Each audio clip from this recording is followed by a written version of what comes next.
Welcome back to the Seattle Sports Show where we love Seattle Pro Sports. I'm your host, Mikey, and today I'm going to bring you another Seattle Seahawks 7-round mock draft. The last couple of them took a long time, but I think I have a pretty good idea of how I want things to go now, depending on what happens, depending if we decide to pick at 16 or if we just get some trade offers that are so good that we can't pass up the value, so we have to trade back. And I want to mention the whole trade scenario one more time before we get into this one, because if I accept a trade, I want everybody to realize something. Okay, and that is, yes, when you're making trades, us as Seahawks fans, we should be wanting the Seahawks to gain value in this draft at any point throughout the draft as well. So, for example, in 2012, at pick 43, the Seahawks decided to trade back with the Jets. And for just the singular pick, for pick 43, the Jets sent us 47, 154, and 232. That value equals 1,736. Our pick 43 was a value of 1,094. That means we gained 642 points of value on the draft chart. I can pull up the draft chart for you here. The draft chart, 642 points, that comes out exactly to be pick 105. So that is that is the beginning of the 4th round pick. So we gained multiple picks plus the value of a 4th round pick. And again, that is the kind of thing it takes for a team to trade up and to get a player they want. If there's a player they want, they have to give up value, because it's when you're talking about a specific player, you're not just talking about the picks anymore. The picks are the picks, and those are the value, but the player themselves have their own value. So whoever the Jets picked, I don't remember off the top of my head now, but whoever the Jets picked at pick 43, it was worth it to them to give up the actual picks that they gave up, multiple picks in addition to swapping, plus the value of 642 points, a 4th round pick. So it was worth it to them to lose a couple of picks in the draft, plus that player was valuable enough to them to add 642 points of value to what they were giving us. So that's how trades work. Okay, I mean, the Seahawks aren't going to say, well, that player must be valuable to 0 to you, so let's make sure that this trade comes out to 0. No, we're at any point throughout the draft, you're wanting and hoping to gain value. You don't want to just like come out to 0. If you can get a like I said before, 200, 400, 800 points, pretty normal. So if you can make that happen, make it happen. So I just wanted to mention that before we get into this, because I'll probably be accepting some trades. I don't know. We'll see if we stick and pick at 16. But I want to make trades in this draft, so let's get this thing started and see what happens, and see if we do end up making any trades or not. Okay, so here we go. Detroit wants to trade with us, but so does Tampa Bay. And in the reality of things, Detroit wants to send us 29, 61, and a 2025 second for pick 16. Tampa Bay, they want our 116 and our 102, but they are sending us a pick 26, pick 57, and 2025 first. So they really want whoever it is here that they're wanting to pick at 16. Again, that's a kind of thing that might. Now I am looking at future years in draft, because we're getting closer to saying, like, hey, this is what we would want the Seahawks to do. And in reality, if the Seahawks are being offered a 1st round pick, a future 1st round pick, I might want it, depending who's on the table, of course. And who's on the table still is Leatu Latu, Talise Fuaga, Quinion Mitchell, J.C. Latham, Brian Thomas Jr., Johnny Newton, Byron Murphy, Chop Robinson, Nate Wiggins, Cooper DeJean, Graham Barton, Kool-Aid McKinstry, Michael Penix Jr., Tyler Guyton, Jackson Powers Johnson, and that's their range there in the first round. So with all those on the table, but I'm being offered to move back 10 spots, plus I'm taking my 4th round pick and moving it to a 2nd round pick, plus I'm getting a 2025 1st round pick, I will say yes. I will make that trade with you. And here we go. Oh my goodness, at pick 26 we did not get another trade offer to us. But the way this mock is falling to us, it's pretty nuts. I will say I have seen players, multiple of these players that they're saying is falling in this range. I have seen them fall this range in, like the professional mock drafters drafts. Leatu Latu is still here. Again, the medical concerns. Talisi Fuaga. Again, one of the top tackles, but there's a but. Do the other teams? Do the other players ahead of him go high enough that the other teams that need other positions move up, and so he falls down?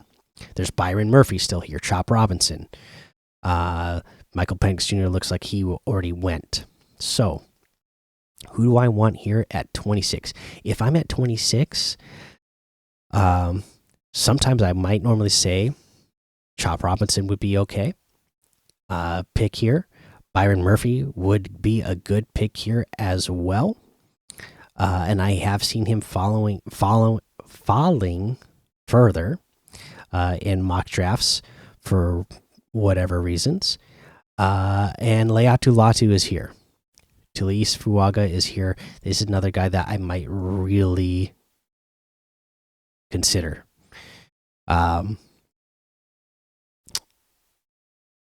Yeah, they made it pretty tough here with the first pick being so many good players here. I mean, just the first 3, talent-wise, Leatu Latu, Talise Fuaga, and Byron Murphy, and all being different positions, it makes it a tough choice because I would like any of these guys. Okay, so Leatu Latu, I think he's going to be really good.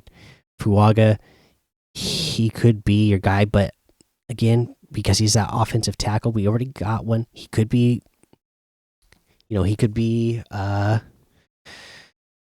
insurance also could be moved to guard and would be a great run blocker, good pass blocker as well. I just with what's here, I can't pass up on Leatu Latu. Getting this kind of value again, I don't know what the Seahawks have on his medicals and what they think, but for me, if he's out here at 26 and you trade it back, and you're telling me you're gonna get an additional pick plus you got next year's first round, I take a chance on a guy like Talise Fuaga. I mean Leatu Latu. Okay, and we got one more trade offer here in the 2nd round, but I don't want it. Now, here we are at pick 57. Ruka Rororo is available. Cooper Beebe is available.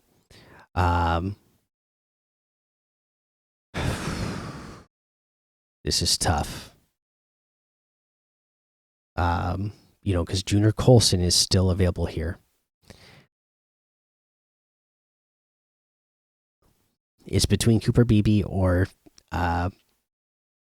Junior Colson to me here, because again, I would like to get another weapon for Mike McDonald. But we do need to improve that offensive line, right? But again, I just see all those 1-year deals, and I look at this year's roster.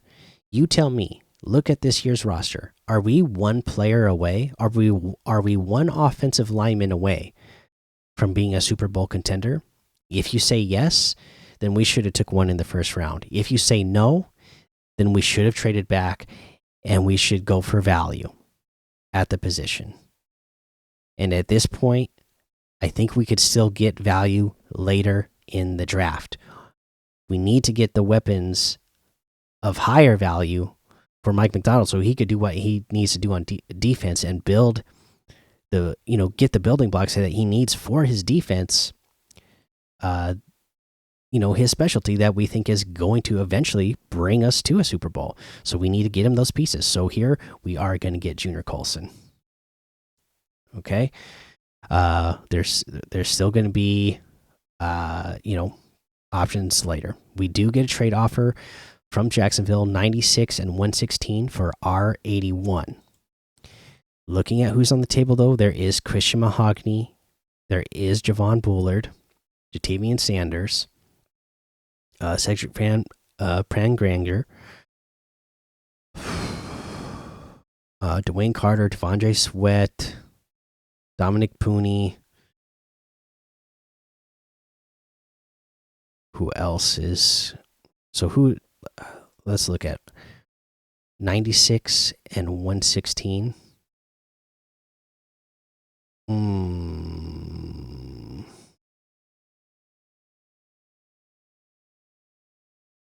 I think I'm just quickly looking to see who are the guards in this range that I could possibly get. Okay. I do it. I'm going to do it. I'm going to trade pick 81 for 96 and 116. Christian Mahogany is there. That probably would be a really good choice, but again, I'm trying to get more value throughout this draft. I gotta get help. I gotta get help for my guy, Mike McDonald. He needs it. Okay. So now, at this point, at pick 196, we're looking at Jadavian Sanders, Kalen Bullock. We got Austin Booker, James Williams, McKinley Jackson, Cade Stover, Jaden Hicks. Lots of players still on the board here. Just checking some things out. Okay.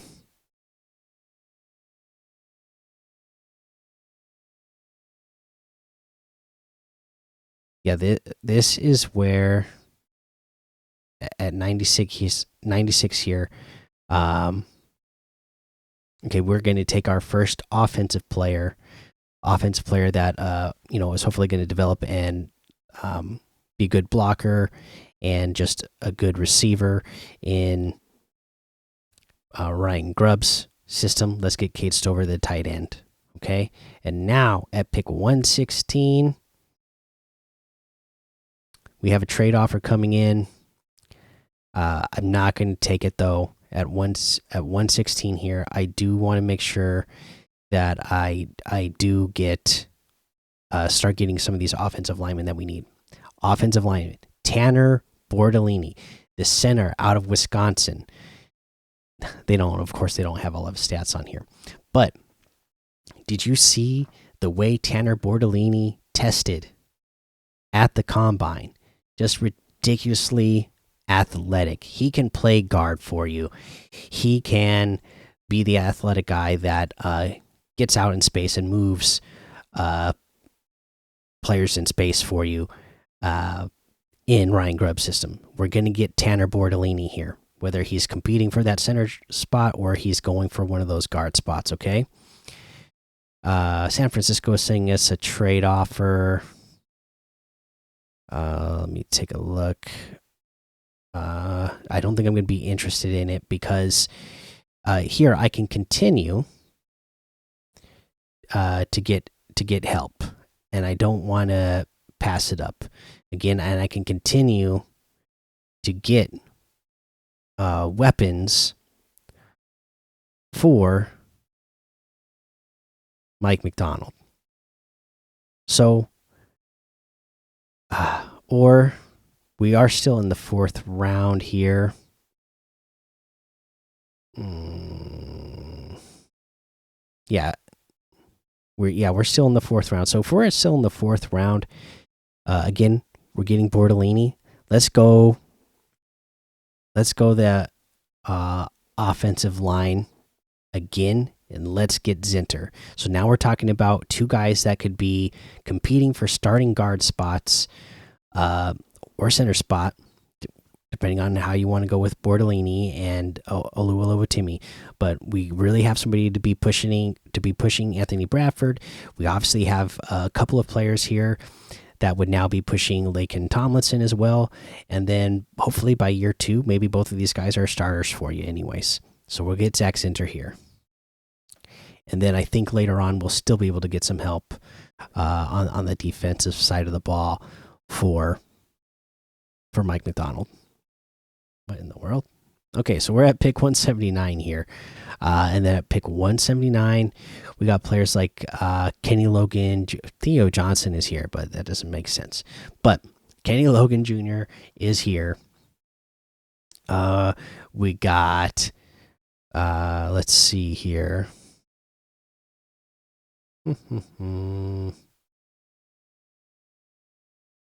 Yeah, Kenny Logan Jr. I'm looking at. Oh, here we go. Mo Kamara. This guy, I've been trying to get this guy the last couple of times. So this time it works out for us. So I am taking edge out of Colorado State. Mohamed Kamara. Mo Kamara is on my team now. I'm excited. We got a good edge player for Mike McDonald. Again, you're going to want a couple. You can never have too much depth here. And then let's see here. 192. We're looking at.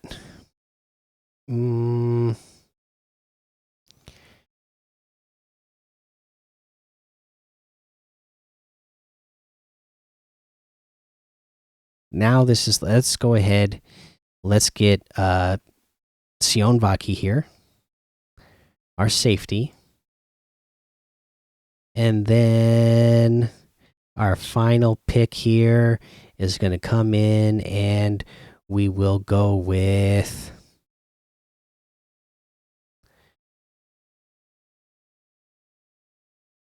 Yes, we will go ahead and go with Kamani Vidal here. So, boom, there you go. And that is our draft. In this one, we traded back to 26. We were able to get Layatu Latu, one of the premier pass rushers in this year's draft. Then we get our number 1 linebacker in this draft. We get Junior Colson. So we start out already by getting a couple of building blocks for Mike McDonald's defense. Then we get a tight end to develop and hopefully, be your eventual starter. Good receiver, good run blocker, Cade Stover out of Ohio State. Then we get the ultra athletic Tanner Bordellini out of Wisconsin. Again, whatever spot he wins on the line, he wins it. If he beats out Oluwatimi, he does. If he beats out Laken Tomlinson or Anthony Bradford, then you're good with that. Zach Zinter coming off a broken leg. Again, we'll see how ready he is to go. But again, he's competing. If he beats out one of the guards for either guard position, you're good to go. We pick up another edge player, Mo Kamara. So now what does this do? We got Layatu Latu, we got Mo Kamara. Okay, he's going to be your depth piece. And because you got your Layatu Latu, he's going to be a starter. Okay, you're going to get him in there. However you need to work this out with Nuwosu, Mafe, and Latu. You'll work that out. Mo Kamara, he will be your depth piece. You can never have too much depth. And this allows you to get rid of,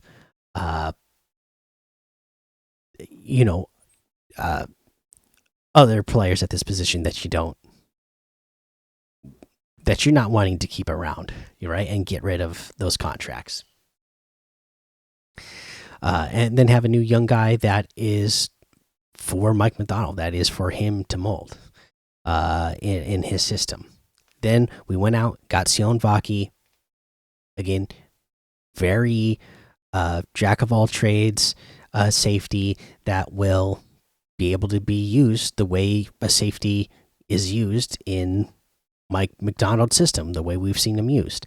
And then we're going to go get Kamani Vidal, running back, to be competing for a kick returner. And again, same type of deal, right? We have players on this team, like a DS Gridge, that if you can get if you can reset the clock there, because this is his last year on his deal anyways. If you get somebody that you like just as much or better, but then you're going to get to keep them on a 4-year cheap deal, then do it and cut them, save them money, and get somebody who's going to be just as cheap and be around for 4 years instead of just this year. And then, we picked up that 2025 first round pick from Tampa Bay as well. So I think overall, this is a pretty decent draft. You let me know how you feel about it. What is your grade going to be on this one? A, B, C, D, F. For me, if this is what the Seahawks did in reality, I don't know myself how high of a grade I would give it. We got Colson, we got Latu. I already have to. We got a couple of offensive linemen to cover edge for depth. I don't know. I'm actually feeling pretty good about it the more I look at it here. I think I will say like A minus range for myself. That's what I'm going to say. But you let me know how you feel about this draft. Okay, give me those grades. Channel's continuing to grow. Appreciate it. Every subscriber counts, so please hit that subscribe button, hit the like button, leave those comments. If you're a podcast listener, go ahead and hit subscribe, hit follow, leave a 5-star rating and a written review, because it all helps the show grow. And thanks so much for listening to the Seattle Sports Show, where we watch legends awaken. So take cover, because with this sea of sound, you will see us rise to reign supreme and win forever.